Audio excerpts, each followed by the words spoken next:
അസ്സലാമലൈക്കും. Hello everyone, നമസ്കാരം. Welcome to serve with like Shani. ഞാൻ എത്തിയിട്ടുള്ളത് ഒരു സ്പെഷ്യൽ ആയിട്ടാണ്. നമ്മുടെ തട്ടുകടകളിലൊക്കെ കണ്ണാടി ചില്ലുകളിൽ കാണില്ലേ, ഒരു സ്പെഷ്യൽ ടൈപ്പ് ഉള്ളിവട, നല്ല സോഫ്റ്റ് ആയിട്ടുള്ള ഒരു ഉള്ളിവട. ആ ഉള്ളിവട ആയിട്ടാണ്. ഇനി നമ്മുടെ ചാനൽ സബ്സ്ക്രൈബ് ചെയ്യാത്തവരുണ്ടെങ്കിൽ സബ്സ്ക്രൈബ് ചെയ്യുക. കൂടെയുള്ള ചെറിയ ബെല്ലൈക്കൺ കൂടി ക്ലിക്ക് ചെയ്യുകയാണെങ്കിൽ പുതിയ പുതിയ റെസിപ്പീസ് അപ്ലോഡ് ചെയ്യുമ്പോൾ നിങ്ങളിലേക്ക് വളരെ പെട്ടെന്ന് തന്നെ നോട്ടിഫിക്കേഷൻ എത്തുന്നതാണ്. അപ്പോൾ നമുക്ക് നോക്കിയാലോ. ഞാനിവിടെ 3 കപ്പ് മൈദയാണ് എടുത്തിട്ടുള്ളത്. 125 ml 3 കപ്പ് മൈദ.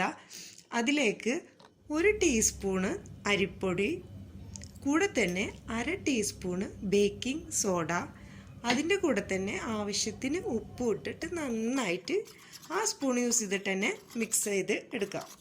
നന്നായിട്ട് മിക്സ് ചെയ്തെടുക്കണം. പിന്നെ അതിൻ്റെ കൂടെ നമ്മൾ ചെറുതായി കൊത്തിയരിഞ്ഞ 2 മീഡിയം സൈസുള്ള സവാള ആഡ് ചെയ്ത് കൈകൊണ്ട് നന്നായിട്ടൊന്ന് മിക്സാക്കി എടുക്കുക. ശേഷം 4 പച്ചമുളക് അരിഞ്ഞത്, നിങ്ങൾക്ക് എരിവ് കൂടുതൽ ഇഷ്ടമാണെങ്കിൽ കൂടുതൽ ചേർക്കാം. കൂടെ ഇഞ്ചി അരിഞ്ഞതും, ഒരു വലിയ പീസ് ഇഞ്ചി അരിഞ്ഞതും, പിന്നെ കറിവേപ്പില അരിഞ്ഞതും കൂടെ ചേർത്ത് അതിൻ്റെ കൂടെ തന്നെ നല്ല കട്ടിയുള്ള പുളിയില്ലാത്ത തൈരില്ലേ, അത് 2 ടേബിൾ സ്പൂണ് ആഡ് ചെയ്ത് കൊടുക്കാം.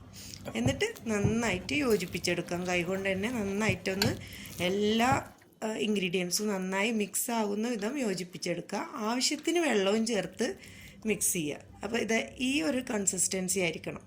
വെള്ളം കൂടി പോരുത് കേട്ടോ, എന്നാൽ കുറഞ്ഞും പോകരുത്. ഇനി ഇത് നമുക്കൊരു 3 to 4 മണിക്കൂർ അടച്ച് വെച്ച് അവിടെ റെസ്റ്റ് ചെയ്യാൻ വെക്കാം. ഇത് കണ്ടില്ലേ, 3 മണിക്കൂറിന് ശേഷം മാവൊക്കെ നല്ല സോഫ്റ്റ് ആയിട്ട് വന്നിട്ടുണ്ട്.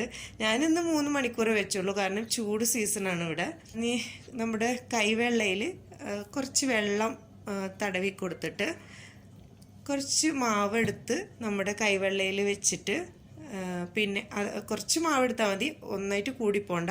അതിൻ്റെ സെൻറ്ററിൽ ഒരു ഹോളാക്കി കൊടുക്കാം. ഈ ഹോളാക്കുമ്പോൾ നമ്മുടെ കയ്യിൽ വേണമെങ്കിൽ കുറച്ച് വെള്ളം തടവി കൊടുക്കുകയാണെങ്കിൽ പെട്ടെന്ന് തന്നെ നല്ലൊരു ഷേപ്പിൽ കിട്ടും. എന്നിട്ട് നല്ല ചൂടായിട്ടുള്ള വെട്ടി തിളക്കുന്ന എണ്ണയിലേക്ക് ആ മാവങ്ങ് ഇട്ട് കൊടുക്കാം. പിന്നെ നമുക്ക് ഫ്ലെയിം ഒന്ന് മീഡിയം ആക്കി കൊടുക്കാം. ഇടുമ്പോൾ നല്ല ചൂട് വേണം കേട്ടോ. പിന്നെ ഒന്ന് മറിച്ചിട്ട് കൊടുക്കാം, പെട്ടെന്ന് തന്നെ ആവും. മറിച്ചിട്ട് കൊടുക്കാം. അങ്ങനെ തന്നെ നമ്മളെ അടിപൊളി വട റെഡി ആയിട്ട് വരുന്നുണ്ട്. അതുപോലെ തന്നെ രണ്ടാമത്തെ വടയും സെയിം പ്രൊസീജിയർ ചെയ്യാം നമുക്ക്.